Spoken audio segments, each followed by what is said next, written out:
अयोध्या में नए नवेले रामपथ को लेकर के भ्रष्टाचार हुआ, उसकी खबरें आपने खूब देखी। पहली बारिश में ही कई जगह गड्ढे हो गए। योगी ने संज्ञान लिया, 3 लोगों को सस्पेंड कर दिया। ये तो बात थी रामनगरी अयोध्या की, लेकिन ऐसा ही भ्रष्टाचार अब कृष्ण की नगरी मथुरा में हुआ है, जहां पर 6 करोड़ की लागत से भारी भरकम टंकी बनाई गई। करीब 2.5 लाख लीटर पानी इसमें आ जाता था, लेकिन पानी की टंकी जिसकी गारंटी 25 साल की थी, वो 3 साल में ही भरभरा कर गिर गई। फिर क्या था, इसकी चपेट में आई 2 महिलाओं की जान चली गई, कई लोग घायल हो गए, घरों में सैलाब आ गया। अब मामले की जांच हो रही है तो कई तथ्य सामने आए। अब जरा पूरी घटनाक्रम को समझ लीजिए। हुआ यूं कि कृष्ण विहार कॉलोनी में विशालकाय पानी की टंकी अचानक गिर पड़ी, जिसके बाद लोगों की माने तो ऐसा लगा जैसे भूकंप आया हो। 2.5 लाख लीटर की टंकी पूरे वजन के साथ अपने पिलर को गिराती हुई नीचे गिर गई। टंकी का मलबा और पानी भी उनके घरों तक जा पहुंचा। टंकी में किसी के दबने की आशंका पर लोग बदहवास होकर इधर उधर दौड़ते नजर आए। घरों में घुसा पानी देखकर लोग अपने में ही फंस गए। स्थानीय निवासी घबराकर काफी दूर तक निकल गए। उन्हें हालात का जब पता चला तो एक बारगी तो किसी को ये समझ में भी नहीं आया कि करें तो करें क्या। लेकिन कुछ लोग बाद में जुटे और पानी के टंकी के पास पहुंचे तो वहां देखा कुछ लोग बदहवास होकर घायल पड़े थे, फंसे हुए थे। गनीमत तो ये रही कि पानी की टंकी अपने पिलरों पर ही धंस गई। अगर अगल बगल की तरफ साइड में कहीं गिरती तो हादसा और बड़ा हो सकता था और जाने जा सकती थी, क्योंकि ये टंकी रिहायशी इलाके में बनी हुई थी। दरअसल कृष्णानगर कॉलोनी में शाम को टंकी गिरी। उस वक्त कई बच्चे खेल रहे थे, कई युवक भी आसपास टहल रहे थे। इसी दौरान हुई बारिश के चलते युवक और बच्चे घर चले गए और इसी बीच में पानी की टंकी भरभरा कर गिर गई, जिससे जनहानि कम हुई।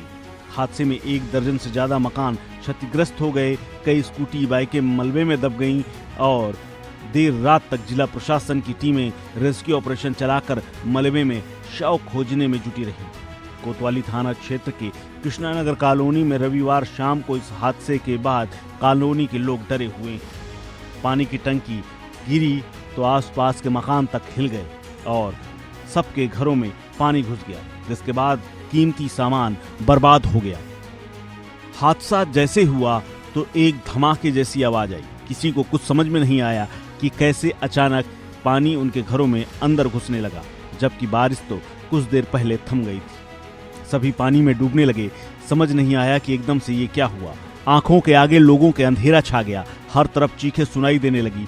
पानी में घर का सामान डूब गया। एकदम से आए पानी के सैलाब में सब कुछ तैरने सा लगा। थोड़ी देर बाद हादसे के बारे में जानकारी हुई तो लोगों को राहत हुई। इसी बीच में इस बड़ी घटना के बाद कांग्रेस पार्टी ने सरकार से सवाल पूछा है। कांग्रेस ने इस घटना के बाद बीजेपी सरकार पर निशाना साधा है। कांग्रेस ने ट्वीट करते हुए कहा है, बीजेपी सरकार के भ्रष्टाचार की वजह से यूपी में 2 लोगों की जान चली गई, कई लोग घायल हैं। मथुरा में 3 साल पहले बनी पानी की टंकी भरभरा कर गिर गई, उसके नीचे दबे लोगों की जान चली गई। पूरे देश में बीजेपी का भ्रष्टाचार लोगों की जान ले रहा है। पहले मोदी ने गारंटी के नाम पर पूरे देश में भ्रष्टाचार करके चूना लगाया, फिर करप्शन के इसी खेल में नरेंद्र मोदी ने पूरे देश को तबाह कर दिया। अब इस मामले में ताजा जानकारी सामने आई है कि आगरा की एक फर्म ने इस टंकी को बनाया था और मथुरा प्रशासन से करीब 6 करोड़ रुपए लिए थे। साल 2021 में इसका निर्माण पूरा हुआ। शुरू में ही इस टंकी से लीकेज हो रहा था। लोगों ने कई बार शिकायत की, लेकिन सुनवाई नहीं हुई। नतीजा ये हुआ कि आज पूरी टंकी भरभरा कर गिर गई और 2 लोगों की जान ले गई। मौके पर पहुंचे जिलाधिकारी ने स्पष्ट तौर पर इस मामले में लापरवाही और कार्रवाई की बात कही है। जिलाधिकारी ने कहा है कि टंकी का गिरना इंजीनियरिंग की कमी को दर्शाता है। जांच के आदेश दे दिए गए हैं और जो भी तथ्य सामने आएंगे उसके आधार पर कार्रवाई की जाएगी। लेकिन भ्रष्टाचार की जिस तरह से गंगा अयोध्या से लेकर मथुरा तक बही है, उसको लेकर तमाम सवाल खड़े हो रहे हैं कि कैसे नए नवेले बने हुए निर्माण भी भरभरा कर गिर रहे हैं। इस खबर में फिलहाल इतना ही। अपडेट्स के लिए बने रहिए वन इंडिया हिंदी के साथ।